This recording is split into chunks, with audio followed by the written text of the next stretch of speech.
ایک خامنئی مرے گا، ہزار خامنئی اوپر، ہم ماں نے بیٹے جنے ہیں قربانیاں دینے کے لیے۔ ایران کے سپریم لیڈر آیت اللہ علی خامنائی کی شہادت کے بعد اب بھارت کے لوگوں نے یہ اعلان کر دیا ہے کہ اگر ایک خامنائی شہید ہوا ہے تو ہزاروں خامنائی اٹھ کھڑے ہوں گے۔ ہم اپنے خامنئی رہبر کو، جن کو دھوکے سے مارا گیا، جن کی نسلوں میں غداری ہے، جن کی نسلوں میں دھوکے بازی ہے، انہوں نے دھوکے سے مارا میرے خامنئی کو۔ خامنئی میرا شیر تھا، شیر، اور کل بھی شیر تھا، آج بھی شیر ہے، تا قیامت تک شیر رہے گا۔ ایک خامنئی مرے گا، ہزار خامنئی اوپر، ہم ماں نے بیٹے جنے ہیں قربانیاں دینے کے لیے۔ لعنت ہے امریکہ اور اسرائیل پر، لعنت بے شمار۔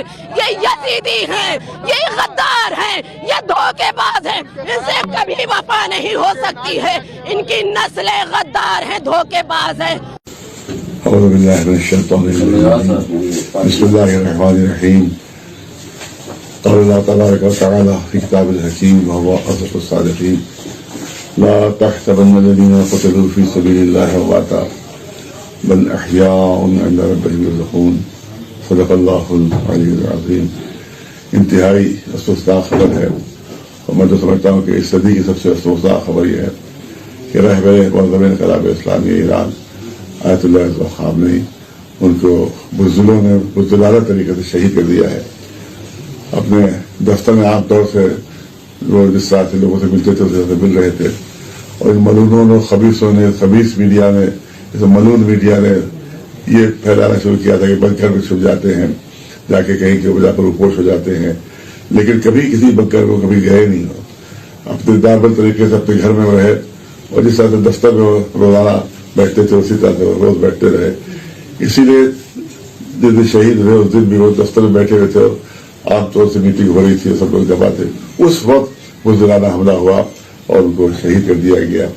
تو یہ شہادت جو ہے، تو میں تو سمجھتا ہوں کہ عالم اسلام کے لیے بھی بے انتہا جو ہے وہ اس کے لیے بہت بڑا سانحہ، بہت بڑا حادثہ ہے۔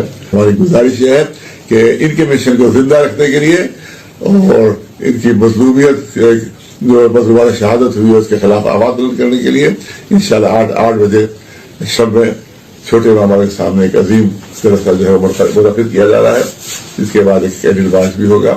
تمام جتنے بھی مظلومیت کے حامی لوگ ہیں اور ظالموں کے مخالف لوگ ہیں، چاہے کسی دھرم، کسی مذہب سے تعلق رکھتے ہوں، گزارش ہے کہ اس شوک سبھا میں اس جلسے کو شریک ہو، اور گزارش ہے کہ لوگ اپنے کاروبار کو بند کریں، اور اگر ممکن ہو تو سیاہ کپڑے، ورنہ سیاہ پرچم لے کر وہاں پر شریک ہو، اور اس کے بعد اس مظاہرے غم میں وہ شریک ہو، اور دنیا کو یہ بتائے کہ ہم وہ دنیا سے رخصت ہو گئے، لیکن ان کا مشن زندہ ہے، اور ہم ان کا مشن لے کر دنیا میں آگے بڑھیں گے۔ ظالموں کے خلاف آواز بلند ہوتی رہے گی اور مظلوموں کی حمایت ہوتی رہے گی انشاءاللہ۔ گزارش ہے کہ ہر مذہب اور دھرم کا شخص ہے اس میں شریک ہو، اور اپنے گھروں پر بھی جہاں جہاں ممکن ہو سکے کالے جھنڈے بلند کیے جائے۔ 3 دن کا سوگ ہے، 3 دن تک یہ سوگ منایا جائے گا۔ گزارش 3 دن تک اپنے گھروں پر کالے جھنڈے بھی بلند رکھیں، اور اس عظیم شخصیت کا اس نے اپنی زندگی مظلوموں کی حمایت میں قربان کر دی ہے اور شہادت قبول کر لی ہے، لہٰذا ان کا سوگ منانا ہمارے پر واجب و لازم ہے۔ ان کا سوگ منایا جائے تو 3 دن تک جو ہے وہ انشاءاللہ ایام غم رہیں گے۔ وآخر دعوانا الحمدللہ رب العالمین۔ اور اسی طرح بھارت کے کونے کونے سے یہ ویڈیو بھی آ رہی ہے کہ آیت اللہ علی خامنائی کی شہادت کے بعد پردرشن کیے جا رہے ہیں۔ ایران کے سپریم لیڈر علی خامنائی کی شہادت کے بعد لال چوک پر پردرشن ظاہر کیا ہے۔ وہیں آپ کو بتاتے چلے کہ سنجے سنگھ نے بھی باقاعدہ آیت اللہ علی خامنائی کی شہادت پر باقاعدہ یہ پوسٹ لکھی ہے۔ جن کے آبا و اجداد بھارت سے ہیں، وہ آیت اللہ خامنائی ایران کے سپریم لیڈر بنے۔ ان کا جانا ایک یگ کا انت ہے۔